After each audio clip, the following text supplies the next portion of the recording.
이 시간 우리에게 주시는 하나님의 말씀은 누가복음 9장 51절에서 62절까지의 말씀입니다. 누가복음 9장 51절에서 62절까지의 말씀입니다. 하나님의 말씀을 경청하십시오. 예수께서 승천하실 기약이 차감해 예루살렘을 향하여 올라가기로 굳게 결심하시고 사자들을 앞서 보내심에 그들이 가서 예수를 위하여 준비하려고 사마리아인의 한 마을에 들어갔더니 예수께서 예루살렘을 향하여 가시기 때문에 그들이 받아들이지 아니하는지라. 제자 야고보와 요한이 이를 보고 주여, 우리가 불을 명하여 하늘로부터 내려 저들을 멸하라 하기를 원하시나이까? 예수께서 돌아보시며 꾸짖으시고 함께 다른 마을로 가시니라. 길 가실 때에 어떤 사람이 여짜오되 어디로 가시든지 나는 따르리이다. 여우도 굴이 있고 공중의 새도 집이 있으되 인자는 머리둘 곳이 없도다. 또 다른 사람에게 나를 따르라. 나로 먼저 가서 내 아버지를 장사하게 허락하옵소서. 죽은 자들로 자기의 죽은 자들을 장사하게 하고 너는 가서 하나님의 나라를 전파하라. 주여, 내가 주를 따르겠나이다마는 나로 먼저 내 가족을 작별하게 허락하소서. 손에 쟁기를 잡고 뒤를 돌아보는 자는 하나님의 나라에 합당하지 아니하니라. 아멘. 이 말씀을 통하여 우리에게 은혜 베푸시길 원합니다. 아멘. 요즘은 4차 산업혁명 시대라고 얘기합니다. 4차 산업혁명이 뭔지 감이 오시나요? 대표적인 예들이 빅데이터, 인공지능, 로봇공학, 사물인터넷, 드론, 자율주행, 3D 프린터, 나노기술 이런 것들을 얘기합니다. 뭔 말인지 잘 모르는 것들도 더러 있지요. 네, 이런 것들이 우리 삶에 굉장한 변화를 일으킬 거라고 해서 제4차 산업혁명이라고 얘기합니다. 4차 산업혁명이라는 얘기는 앞서서 1차, 2차, 3차가 있었다는 얘기인데요. 1차 산업혁명은 영국에서 발생되었던 그 증기기관을 이용해서 공장을 돌렸던 것을 1차 산업혁명이라고 합니다. 그게 어떤 영향을 갖다 줬냐면 소비재가 소비자들보다 상품이 더 많이 발생하는 일이 벌어졌어요. 공장에서 굉장히 많이 찍어내서 물건값이 싸졌고 또 흔해졌죠. 그것이 1차 산업혁명입니다. 2차 산업혁명은 증기로 돌리던 기계를 석유를 이용해서 돌릴 수 있게 되었고 혹은 전기를 통해서 돌릴 수 있게 됐습니다. 석유와 전기의 등장은 우리 삶에 아주 큰 변화를 일으켰습니다. 오늘날에도 전기 없이 살아가기 참 힘들 거예요. 하루만 전기가 다운이 돼도 뭐 음식이 다 상하고 어느 장사가 망했다고 이런 일도 벌어지는 그게 바로 2차 산업혁명의 혜택들입니다. 그리고 3차 산업혁명은 뭐냐면 컴퓨터의 등장이 3차 산업혁명이에요. 여러분, 저는 컴퓨터보다도 이 스마트폰이 우리 삶을 굉장히 많이 바꿔놨기 때문에 스마트폰이 아닐까 하는데 어차피 스마트폰도 컴퓨터가 등장했기 때문에 나온 거니까 컴퓨터의 등장을 3차 산업혁명이라고 얘기합니다. 근데 이 산업혁명이라는 것은 우리 삶을 좀 더 어떻게 편안하게 해줄까, 어떻게 하면 좀 더 살기 좋은 세상을 만들까라는 기대감을 갖게 했지만 항상 산업혁명의 결과가 그렇게 나타나지는 않았습니다. 여러분 1차 세계대전을 기억하시죠? 1차 세계대전이 일어나게 된 배경이 어떻게 되어 있냐면 영국에서 시작된 산업혁명이 프랑스와 스페인으로 이렇게 퍼져나갔습니다. 근데 문제는 물건이 소비자들보다 더 많이 생산되니까 이 물건을 팔 수 있는 곳이 필요했어요. 그래서 물건을 팔기 위해서 어떤 일을 벌였냐면 영국과 프랑스와 스페인이 정복 전쟁을 통해서 식민지를 만들었습니다. 그래서 영국은 인도를 잡아먹었고 스페인은 북미였습니까? 남미, 북미 헷갈리네요. 남미를 잡아먹었고 프랑스는 아프리카를 잡아먹습니다. 근데 문제는 독일이 뒤늦게 통일이 되는 바람에 산업화가 조금 늦어졌어요. 어찌됐거나 유럽의 한가운데 있는 나라였으니까 산업화를 받아들여서 굉장히 빠르게 성장을 했는데 역시나 독일도 또 같은 문제에 부딪혔습니다. 물건은 넘쳐나는데 팔 곳이 없는 거죠. 그런데 이미 다른 나라들이 다 식민지들을 다 개척해 놓은 상태였기 때문에 독일으로서는 따로 차지할 만한 식민지 땅이 없었어요. 방법은 하나밖에 없죠. 다른 나라가 전쟁을 치러서 식민지를 뺏어버리면 되는 거니까. 그렇게 해서 시작된 게 제1차 산업혁명의 피해인 제1차 세계대전이었습니다. 근데 세계대전이 끝나고 나서 독일이 패망을 했습니다. 독일이 졌어요. 독일이 지고 나서 그 이후에 2차 산업혁명이 일어났는데 2차 산업혁명이 아까 말씀드렸던 석유를 이용해서 디젤 기관이 나오고 전기를 이용해서 물건을 돌리고 하는 일들이 벌어졌죠. 근데 디젤 기관이 나오면서 어떤 일이 벌어져요? 자동차가 흔해지고 탱크를 만들 수 있게 되고 비행기를 만들 수 있게 되니까 독일에서는 무슨 생각을 하게 됐냐면 1차 세계대전에 지고 나니까 어마어마한 전제 배상금을 물어야 되는데 그것 때문에 독일인들이 굉장히 피폐해졌어요. 독일의 기술은 참 좋은데 독일인의 삶이 너무 피폐하니까 히틀러가 뭐라고 그랬냐면 우리가 전쟁 배상금을 물지 않을 수 있는 유일한 방법이 있다. 그게 뭐냐? 한 번 더 전쟁을 치러서 이겨버리면 된다. 게다가 우리 가능성 있다. 뭐냐면 탱크도 만들었고 비행기도 있고 이제 무기들이 워낙 좋아졌으니까 다시 한 번 전쟁 치르면 이길 수 있다고 시작된 게 제2차 세계대전입니다. 2차 세계대전이 시작되기 전에 일본도 우리 동아시아 쪽에서는 그래도 제법 빨리 개화돼서 산업화를 이루는 바람에 우리나라가 식민지가 돼버렸었는데 그때 당시에 이제 2차 세계대전이 터지고 저는 그나마 좀 감사한 게 2차 세계대전이 터지지 않았으면 우리나라가 해방을 맞이할 수 있을까 이런 생각도 사실 해요. 2차 세계대전이 터지고 독일이 일본이랑 편먹었던 독일이 패망하니까 일본도 망하고 같이 우리가 해방을 얻을 수 있었던 것 아닐까 싶은 생각도 사실 합니다. 맞다는 얘기는 아니고 그렇다는 거예요. 그냥 어찌됐건 2차 산업혁명으로 인해서 우리가 굉장히 그 장밋빛 미래를 꿈꿨는데 그렇지가 않았어요. 세계 대전은 일어난 거죠.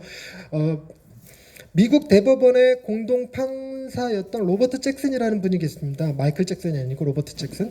로버트 잭슨 이런 말을 했어요. 20세기에 있었던 두 번의 세계 대전은 역사를 통틀어 가장 피로 얼룩진 시기로 기록될 것이다.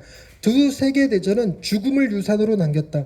사망자의 수는 고대와 중세 기간 동안 모든 전쟁에 출전한 군대의 수를 합한 것보다 더 많았다. 세계 역사상 그 어떤 반세기도 그런 규모의 학살과 잔혹성, 비인간성 그리고 노예와 다를 바 없는 대대적인 추방과 소수인종 말살을 목격한 바가 없었다라고 얘기를 합니다. 근데 여러분 제1차 세계대전, 제2차 세계대전 통해서 주목해야 될 게 하나가 있는데 그게 뭐냐면요. 16세기에 종교개혁이 일어나고 르네상스가 일어나고 농업혁명, 산업혁명 이렇게 발생되면서 무슨 문제가 가장 크게 대두됐냐면 신이 있냐 없냐라는 논쟁에 많이 대두됐어요. 신이 있다라고 생각했던 그때 당시에 모든 폭력은 어디서 발생했냐면 종교에서부터 나왔습니다. 즉 우리가 알고 있는 십자군 전쟁 같은 것도 그러니까 천주교 문화와 기독교 문화와 이슬람 문화의 충돌 같은 얘기죠. 그러니까 종교만 없어지면 세상에 평화가 임할 것이다라고 생각을 했습니다. 그래서 실제로 종교를 없앤 사람들 있죠. 1차 세계대전, 2차 세계대전 요때 여러분 히틀러가 한 짓이 뭐냐면 유대인들 잡아다가 어마어마한 학살을 했어요. 그리고 종교를 몰아냈던 소련과 같은 나라, 중국과 같은 나라, 스탈린, 마오쩌둥 이런 사람들이 종교 말살 정책을 펼쳤지만 그 나라 안에 얼마나 많은 학살이 벌어졌는데, 얼마나 많은 폭력이 들어요. 그래서 이 인류가 주목하는 게 뭐냐면 종교가 폭력의 근원이 아니라 인간 본성 자체가 폭력의 근원이라는 생각을 가지게 만들었습니다. 그래서 인간 본성도 신뢰하지 못하는 사회가 돼버렸죠. 어찌됐건 1차 세계대전, 2차 세계대전으로 인해서 사람들이 기술의 발전이 인간을 행복하게 하는 것은 아니다라는 생각은 동의하게 됐습니다. 그럼 3차 산업혁명은 어떨까요? 컴퓨터가 등장했습니다. 여러분 컴퓨터가 등장해서 굉장히 살기 좋아졌죠. 굉장히 멀리 있는 사람들과 소통하게 되고 이메일 주고받고 굉장히 많은 정보, 뉴스들이 쏟아져 나오고 여러분 요즘 굳이 학교 안 다니고도 유튜브로 공부 다 돼요. 굳이 교회 안 나가도 예배 다 드릴 수 있는 시대고요. 그런데 이 3차 산업혁명이 가져온 피해가 있었으니 그게 뭐냐면 공동체가 와해돼 버리고 말았습니다. 사람들이 가까이에 있는 사람을 챙기지 않고 인터넷으로 연결되어 있는 사람들을 챙겼어요. 그러면서 점점 인터넷 앞에, 컴퓨터 앞에 사람들이 소외되는 현상들이 벌어졌습니다. 오늘날 가장 대표적인 예 아닙니까? 미팅 해갖고 맞선 해갖고 둘이 앉아갖고 뭐 하고 있습니까? 핸드폰 만지작거리고 있대잖아요. 요즘은 돌아가실 때 부모님이 그런데요. 양지 바른 곳에다 묻어줘 이런 얘기 안 한답니다. 요즘은 데이터 빵빵하게 터지는 데다 묻어줘 이런 데죠. 여러분 이렇게 3차 산업혁명이 인간을 소외시키는 결과를 가져왔습니다. 여러분 1차 산업, 2차 산업, 3차 산업의 그 혁명들이 이런 결과를 가져왔다면 여러분 4차 산업혁명은 어떤 기대를 갖습니까? 정말로 AI 로봇가 나오고 뭐 자율주행 나오고 인공지능 나오고 빅데이터 나오고 딥러닝 나오고 막 하늘에 무인 자동차, 무인 비행기 막 돌아다니고 있으면 행복할 것 같죠. 그러나 4차 산업혁명을 바라보는 많은 학자들이 둘러다닙니다. 하나는 유토피아가 이루어질 거라고 생각하는 사람들이 있는 반면에 또 하나는 터미네이터가 생긴다는 거예요. 터미네이터. 로봇과의 전쟁이 일어날 거라는 거예요. 그래서 우리가 종말을 맞이하게 되는 것이 지구가 폭발해서 종말이 아니라 이 4차 산업혁명이 지구를 멸망으로 이끌 것이다 라고 생각하는 사람들도 있습니다. 그래서 과거를 가만히 돌이켜보면 정말 우리가 실수하지 않아야지만 로봇에게 우리가 지배를 당하지 않고 지구가 멸망하지 않지, 조금이라도 까딱 실수하게 되는 날 인간의 폭력성이 그 AI의 힘을 빌리려고 하는 순간 여러분 지구는 멸망하고 마는 거예요. 왜 이런 일이 자꾸 벌어질까요? 우리는 더 잘 살려고 노력하는 것인데 왜 자꾸 이런 문제들이 생길까요? 여러분 오늘 우리 본문을 보면 사마리아인이 등장을 합니다. 사마리아인은 원래 이스라엘 사람들이었어요. 남유다와 북이스라엘로 갈라져서 살 때 북이스라엘에 속해 있던 땅이 사마리아입니다. 근데 그 사마리아에 북이스라엘이 멸망하면서 아수르에 멸망하면서 아수르 정책이 뭐였냐면 이 사마리아 땅에다가 이방인들 자기네 사람들을 갖다 이주시키고 그 피를 혼혈시켜 버렸어요. 이스라엘 사람들과 피를 섞어버린 거죠. 그리고 남유다가 멸망하면서 바벨론으로 포로로 끌려갔다 되돌아왔을 때 다시 이스라엘을 재건하는 과정에서 포로로 끌려갔다 돌아온 사람들은 순수혈통, 그리고 남아있었던 사마리아 사람들은 혼혈족이 돼버렸어요. 그러다 보니까 우리가 나라를 세울 때 혼혈족과 함께 할 수 없다, 순수한 나라를 세워야 하나님 기뻐하신다는 생각에 사마리아인들을 배척해버렸습니다. 그래서 사마리아인들과 같이 예배하지 않았어요. 사마리아인들이 비록 피가 섞이기는 했으나 여전히 하나님을 믿는 신앙을 가지고 있었는데도 불구하고 종교가 다르다는 이유, 종교가 같음에도 불구하고 피가 다르다는 이유로 배척해버렸습니다. 그로 인해서 사마리아 사람들과 이스라엘 사람들 간의 반목이 어마어마하게 심했는데 오늘 본문에 보니까 예수님이 예루살렘으로 가는데 예루살렘으로 가려면 사마리아 땅을 이렇게 지나가면 지름길이 그게 빨라요. 그리고 편합니다. 뭐 물건을 살 수도 있고 식사를 해결할 수도 있고. 그런데 사마리아 사람들이 그걸 이용해갖고 이스라엘을 괴롭혔어요. 유대인들을. 자기네 마을에 와서 물건 팔아주는 것까지는 좋은데 예루살렘에 가려고 하는 사람들은 거기 못 지나가겠어요. 그것이 너무했다라는 게 아니라 사마리아 사람들도 예루살렘에 가서 예배드리고 싶거든요. 근데 사마리아 사람들은 예루살렘에 들어오지 못하게 해놓고는 지네들은 사마리아 땅을 지나서 예루살렘으로 가. 그게 어떻게 허용될 수 있겠습니까? 그래서 예루살렘으로 가려는 여행객들은 사마리아 땅에 못 들어오게 해버렸어요. 그래서 그 덕분에 삥 돌아서 가야 했는데 오늘 그 일이 벌어진 거예요. 예수님께서 예루살렘으로 가려고 그러는데 사마리아 딱 막아서니까 야고보와 요한이 승질이 났던 거예요. 화가 나서 뭐라고 그러냐면 하늘에서 불이 내어 저들을 멸하라 하니까, 그래갖고 이것 때문인지 몰라도 야고보와 요한의 별명이 보아너게, 우레의 아들이라는 별명을 씁니다. 우레의 아들 처음 봤을 때 저 그때 당시 제가 어릴 적에 즐겨보던 영화가 우레맨이었는데 그건가? 뭐 이런 생각이 그러니까 우레의 아들이라는 별명을, 성질이 굉장히 급했던 모양이에요. 그런데 예수님이 돌아보서 그들을 꾸짖었죠. 근데 안타깝게도 예수님이 뭐라고 꾸짖었는지에 대해서 본문이 기록하지 않았습니다. 그게 조금 안타까워 궁금하긴 하는데, 그랬는데 그 뒤로 다른 마을로 가자 할 때 돌아서 가는 바람에 3명의 사람과 만나서 대화하는 장면이 나옵니다. 사마리아를 가로질러 갔으면 안 그랬을 텐데 첫 번째 사람이 이렇게 얘기합니다. 어디로 가시는지 나는 따르겠습니다. 근데 예수님이 그러시죠. 여우도 굴이 있고 공중에서도 집이 있을 때 인자는 머리 둘 곳이 없도다, 이런 얘기를 해요. 이게 무슨 얘기냐면 여러분 그 사람이 주님이 어디로 가시든지 나는 따르겠습니다라고 말하지만 정작 주님이 어디로 가는지 알면 따를까요? 예수님이 어디로 가는데 승천하실 기약이 다가와서 예루살렘으로 가고 있잖아요. 예루살렘으로 가서 말을 천천히 해야 되는데 제가 이번에 CTCK에 사는 GCM 세미나 강사로 나갔어요. 거기 강사 나서 2시간짜리 강의를 준비했는데 막상 가보니까 제게 주어진 시간이 1시간 20분이었습니다. 그래 얼마나 속사포같이 쏘아냈겠습니까? 끝나고 나서 다들 2마디예요. 너무 좋았어요. 근데 말이 너무 빨랐어요. 이 얘기. 둘을 꼭 같이 얘기해요. 말을 좀 천천히 해야 되는데 제가 지금 뭐에 쫓기는지 말이 좀 빠르고 있어요. 중요하지 않고 이제 객관적 설명이니까 말이 빠르게 하는 겁니다. 못 알아들으셔도 상관은 없어요. 어차피 중요한 건 뒤에 나옵니다. 근데 어떤 사람이 만약 예수님께서 지금 예루살렘에 죽으러 가는 길이라는 걸 알았으면 이런 말 했을까요? 어디로 가시든지 이 말 했을까요? 여러분 제자들도 다 도망가고 베드로도 예수님 부인해버리고 그랬어요. 근데 그 길을 지는 따르겠다고요? 그러니까 예수님이 돌려보내는 거잖아요. 내가 가는 곳은 이곳에 거처가 없다. 나는 아버지에게로 갈 것이다. 그 다음 사람에게 이번엔 주님이 말씀하셔요. 너는 나를 따르라. 그랬더니 이 사람이 먼저 가서 아버지를 장사하게 허락하옵소서. 여러분 이걸 두고 사람들이 진짜 장례가 났나 보다 이렇게 생각하는데 웃기는 얘기예요. 진짜 장례가 나서 이 사람이 여기 왜 있어, 그죠? 그러니까 이 얘기는 완곡하게 거절하는 표현이에요. 완곡하게 거절하는 표현. 제 아는 친척분 하나는 그 길거리에서 신문 보시라고 하는 분들 있잖아요. 신문 보시라고. 그거 거절하는 방법으로 쓰는 말이 뭐였냐면 저 한글 몰라요였어요. 그냥 여기 안 보겠다는 뜻이잖아요. 근데 한 분이 붙잡고 집요하게 늘어지더래. 한글 모르는 사람이 어떻냐고 막 이러면서. 저는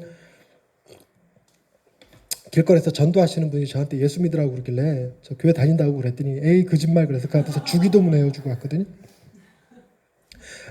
어찌됐건 그러니까 예수님이 이런 말씀하세요. 이 사람이 죽은 아버지 장례를 먼저 치르게 하소서. 그러니까 예수님이 이때 하셨던 말씀이 성경 난해 구절 중에 하나예요. 60절 말씀인데요. 죽은 자들로 자기의 죽은 자들을 장사하게 하고 너는 가서 하나님의 나라를 전파하라. 죽은 자들이 어떻게 죽은 자를 장례합니까? 이 말이 굉장히 묘한 말이에요. 그래서 실제로 이해가 안 되니까 현대인의 성경이라고 하는 좀 읽기 쉬운 번역의 성경책이 있습니다. 그 현대인의 버전에서는 이걸 어떻게 적어놨냐면 죽은 사람의 장례는 영적으로 죽은 사람들이 하게 버려두고 너는 가서 하나님의 나라를 전파하라 이렇게 적어놨습니다. 영적으로 죽은 사람들이라는 말로 죽은 자들이라는 말을 바꿔놓은 거죠.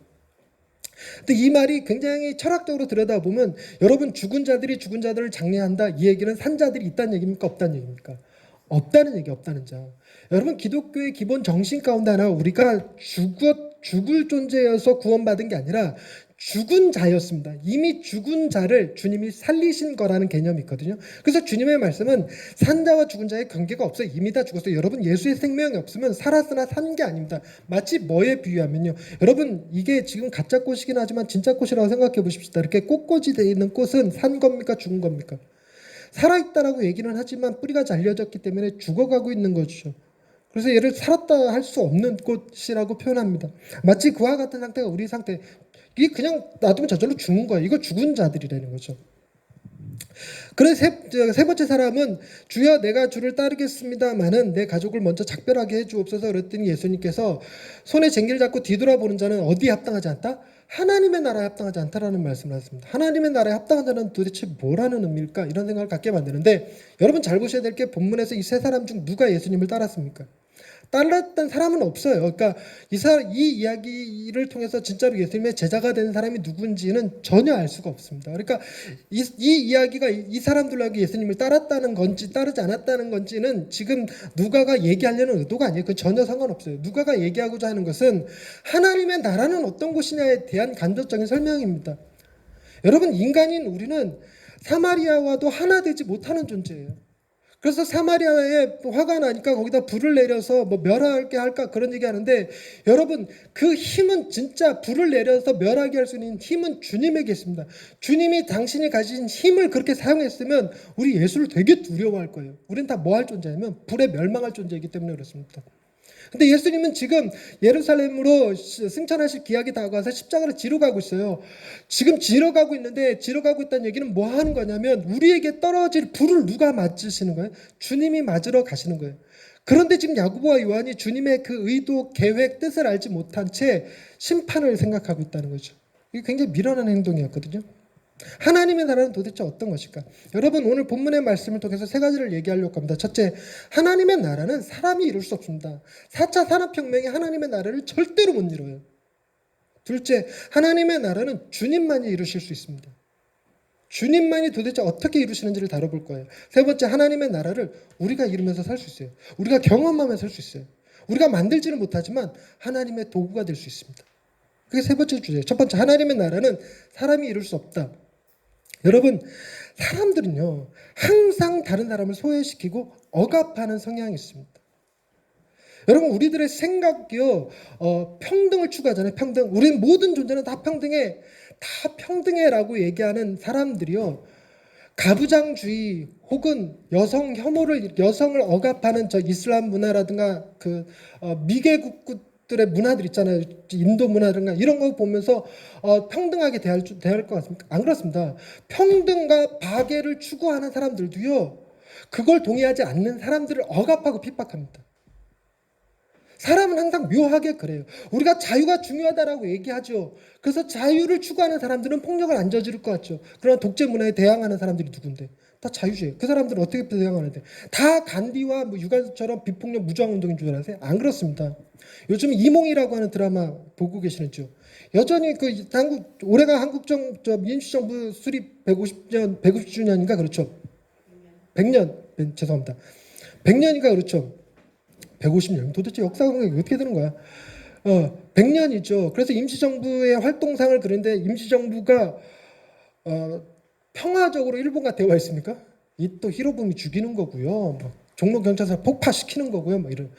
여러분 인간은 어쩔 수 없이 자기와 생각이 동일하지 않는 사람들을 억압하고 핍박할 수밖에 없어요. 기독교가 해왔던 일이 항상 그래왔습니다.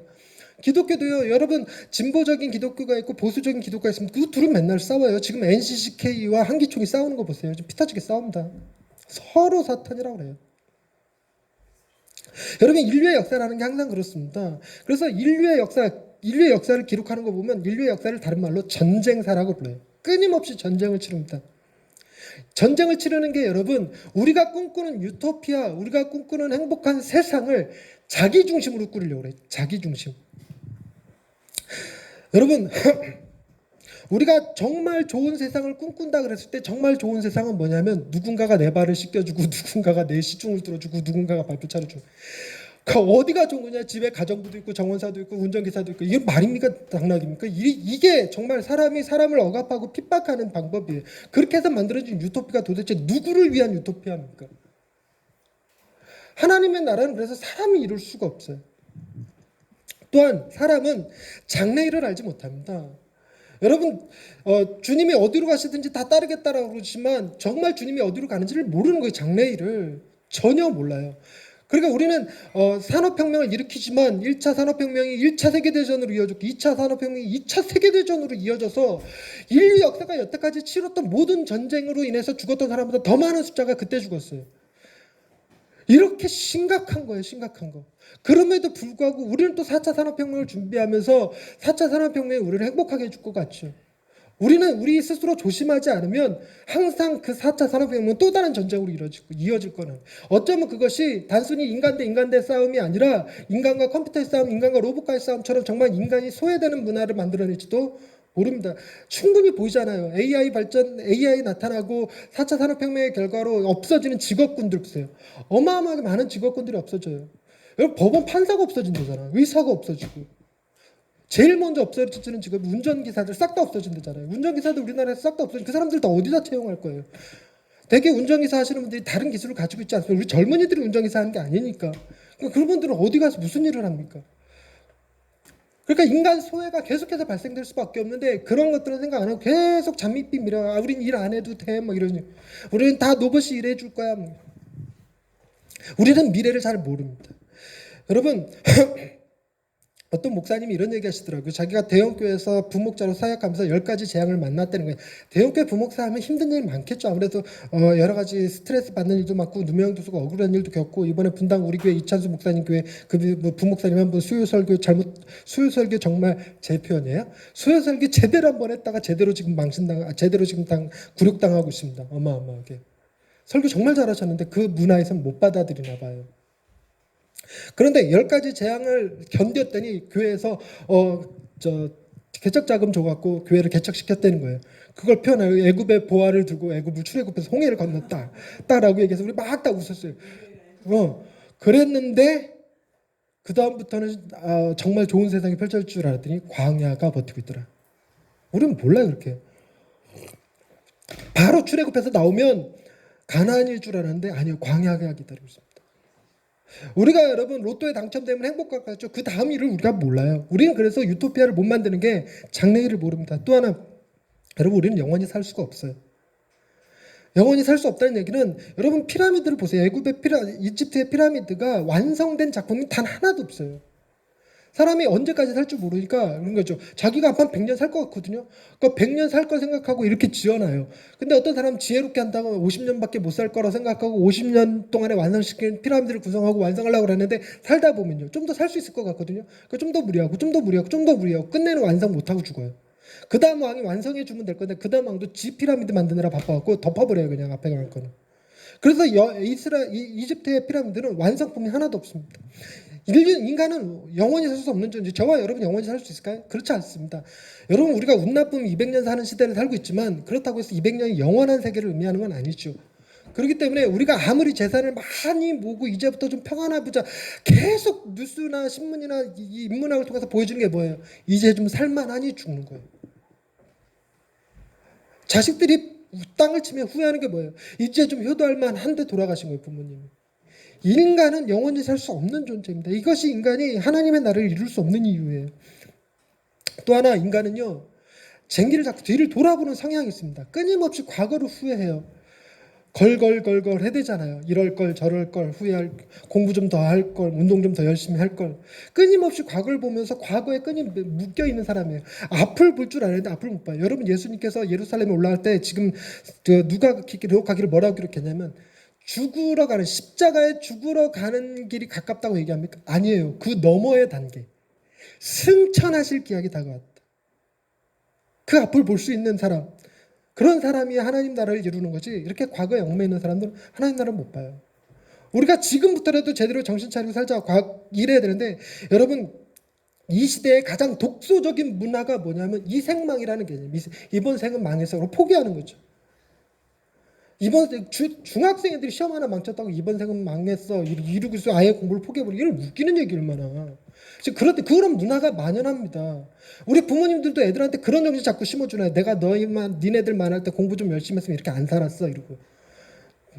그 부모가 계속 과거에 얽매여 있으니까 자녀들도 마찬가지죠. 그런 사람들이 무슨 유토피아를 만듭니까? 유토피아 만들어 놓으면요, 아유 과거에 좀 더 잘해갖고 유토피아에서 좀 목 좋은 데 자리를 잡을 걸, 스카이캐슬에서 저 1번 집을 잡을 걸. 여러분 우린 끊임없이 질투하는 존재예요. 끊임없이 질투해요. 여러분 로마 황제는요 시저를 부러워했고 시저는 알렉산더를 부러워했는데, 알렉산더가, 여러분 마케도니아 알렉산더가 얼마나 대단합니까? 인도까지 잡아먹었던 사람인데, 근데 그 알렉산더는 헤라클레스를 부러워했을 거라고 그래요. 존재하지도 않는 헤라클레스를요. 인간이란 존재가 그런 존재예요. 그러니까 여러분 인간은 하나님의 나라를 이룰 수 없습니다. 두 번째, 하나님의 나라는 주님만이 이루실 수 있습니다. 주님은 우리가 하나 될 수 있는 길을 열어놓으셨어요. 우리는 끊임없이 남자나 여자를 배척하고 흑인이 백인이 흑인을 배척하고 서양인이 동양인을 배척하고 끊임없이 배척해요. 우리는 김씨가 이씨를, 이씨는 박씨를, 그리고 동쪽에 살아가는 사람들, 서쪽에 살아가는 사람들을 끊임없이 배척합니다. 근데 이 모두를 하나 되게 하는 거 뭐예요? 피부색과 취업과 성별과 나이와 상관없이 하나 되게 하는 거. 우리 예수 그리스도의 피로 값주고 사신 존재들, 하나님의 형상으로 지음받은 존재들이라는 거예요. 예수님께서 하시는 게 바로 이런 거예요. 모든 자유자나 종이나 헬라인이나 야만인이나 다 예수 그리스도를 믿으면, 그에 합하여 세례를 받으면 우리가 누가 되냐면, 너는 자유인 나는 종, 이게 아니라 우리 모두 다 예수 그리스도의 몸이 된다라는 이 놀라운 연합의 길을 만들어 놓으시는 게 주님이세요. 여러분 하나님의 나라는 서로 배척하는 게 없어야 되는데, 배척하지 않으려면 우리가 하나라는 개념, 죽음을 함께 뛰어넘은 사람들이라는 개념뿐만 아니라 더 나아가서 우리는 한 몸이라는 개념이 필요한데, 이것은 세상 어느 사상에서도 존재하지 않고 어떤 공동체에서도 찾아지지 않아요. 오직 어디서만 발견되냐면 예수 그리스도 안에서만, 복음 안에서만 우리가 한 몸이라는 개념이 나와요. 우리는 부부도 한 몸이라고 말하는 걸 주저하는 사람들인데, 예수님만을 우리가 세상에, 여러분 우리가 일본 사람들 되게 싫어하잖아요. 일본 기독교인들 만나면 우리가 한 가족이라고 말하는 거 전혀 불편하지 않거든요. 이게 주님이 하시는 일이에요. 뿐만 아니라 주님은 우리의 죄를 하나님의 거룩함 앞으로 끌고 가셔요. 우리의 죄를 하나님 앞에 거룩함으로 끌고 가셔서 하나님의 진노를 주님이 받으셔요. 그리고 우리에게 뭘 끌고 오시냐면, 하나님은 거룩하시면서 동시에 자비로우신 분이잖아요. 그 자비를 끌고 오십니다. 하나님의 자비하심, 하나님의 인자하심, 하나님의 은혜, 하나님의 사랑, 하나님의 헤세드, 이런 것들을 우리에게로 끌고 오세요. 여러분 그게 유토피아를 이루는 거잖아요. 그게 하나님의 나라를 이루는 기본 근간입니다. 근데 우리가 가진 죄악들을 그대로 가지고 하나님 나라에 가면 우린 뭐에 부딪히냐면, 하나님의 공의, 하나님의 거룩하심, 하나님의 진노, 하나님의 심판하심 앞에 부딪혀요. 그래갖고 하나님의 나라를 어떻게 이루겠습니까? 그 모든 걸 없애줘야죠. 주님이 하신 일이 그거예요. 하나님의 앞에서 우리를 없애줍니다. 여러분 사마리아인을 주님처럼 사마리아인을 소돔과 고모라, 맞나요? 소돔과 고모라처럼 하나님께서 다스렸다면, 즉 당신이 가지신 힘을 심판하는 데 쓰셨다면 우리는 하나님의 나라가 있다 하더라도 그림의 떡에 불과합니다. 하나님은 당신이 가지신 힘을 심판하는 데 쓰신 것이 아니라 우리를 구원하시는 데 쓰셨어요. 놀라운 일입니다. 뿐만 아니라 주님은 이 땅에 거처가 없으세요. 하늘의 거처를 두고 계신 분이에요. 즉 하늘의 거처를 만드시고 우리에게 약속하신 거죠. 내가 너희를 부르리라. 또한 주님은 소외와 억압을 몸소 짊어지시고 죽음마저 자신의 생명으로 극복하셔서 우리를 죽음의 거주에서 죽음의 저에서 풀어헤치셨어요. 아버지의 장례를 먼저 치르게 하옵소서. 우리는 그 장례 앞에 묶여 있지만 주님은 장례를 뛰어넘어서 죽음 자체가 없게 만들어줘요.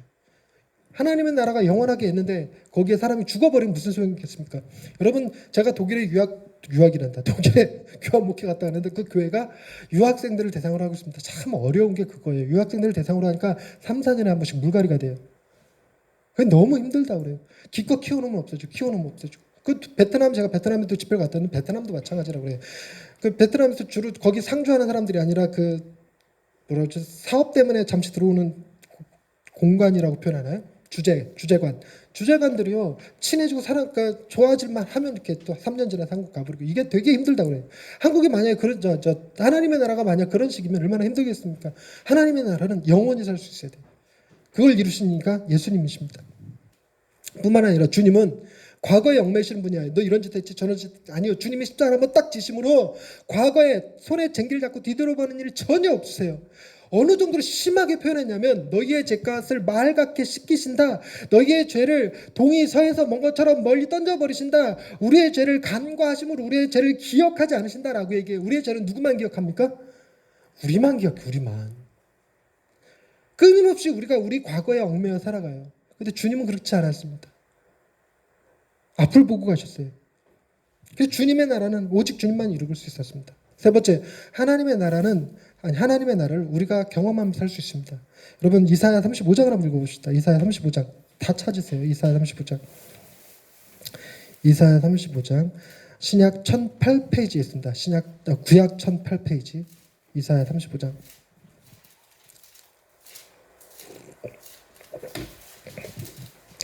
읽겠습니다. 제가 읽어드릴게요. 광야와 메마른 땅이 기뻐하며 사막이 백합화 같이 피어 즐거워하며 무성하게 피어 기쁜 노래로 즐거워하며 레바논의 영광과 갈멜과 사론의 아름다움을 얻을 것이라. 그것들이 여호와의 영광 곧 우리 하나님의 아름다움을 보리로라.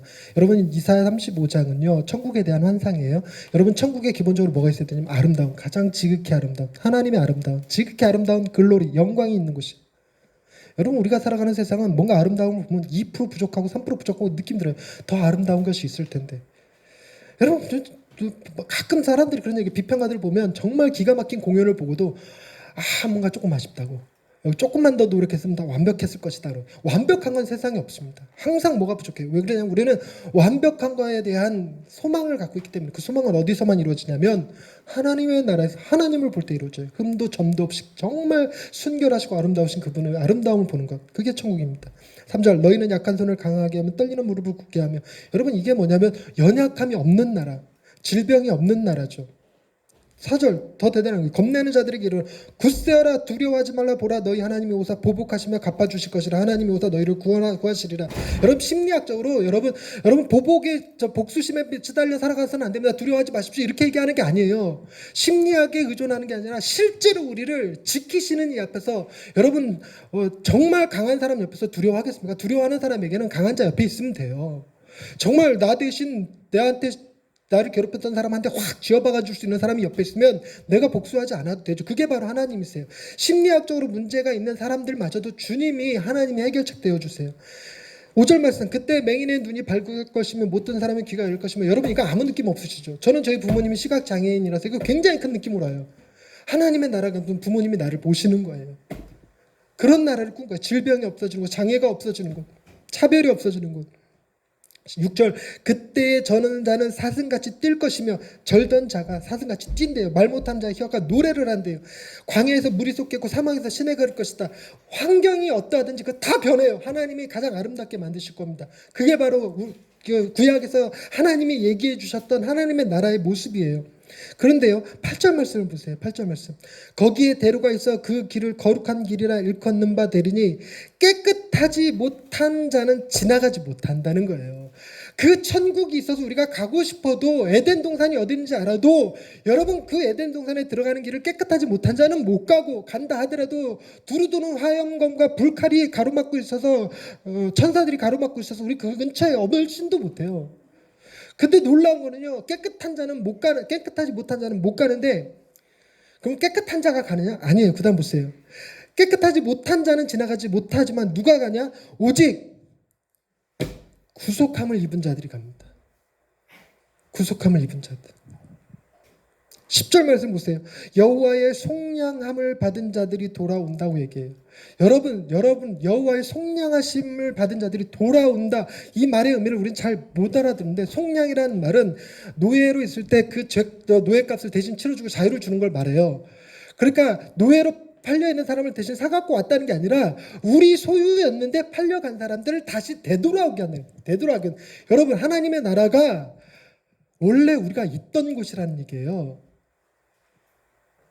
근데 우리는 죄에게 팔려서 세상 가운데 묶여 있어서 못 돌아가는 건데, 하나님이 하신 말은 우리 대신 죄값을 치러주시고 속량하여 주시고 다시 돌아오게 하신다는 거예요.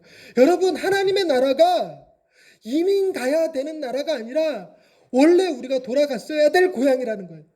어마어마한 개념이에요. 고향에 하나님이 계신다. 그분이 우리 아버지시다. 나의 가족이 기다린다. 내가 안식할 수 있는 곳이다. 여러분, 그 천국, 그것이 바로 하나님의 나라입니다. 여러분, 그 하나님의 나라로 누가 간다고요? 구속함을 받은 자들, 속량함을 받은 자들. 주님이 하신 일이 뭘까요? 주님이 하신 일이 십자가를 지심으로 우리를 구속하시는 일이었어요.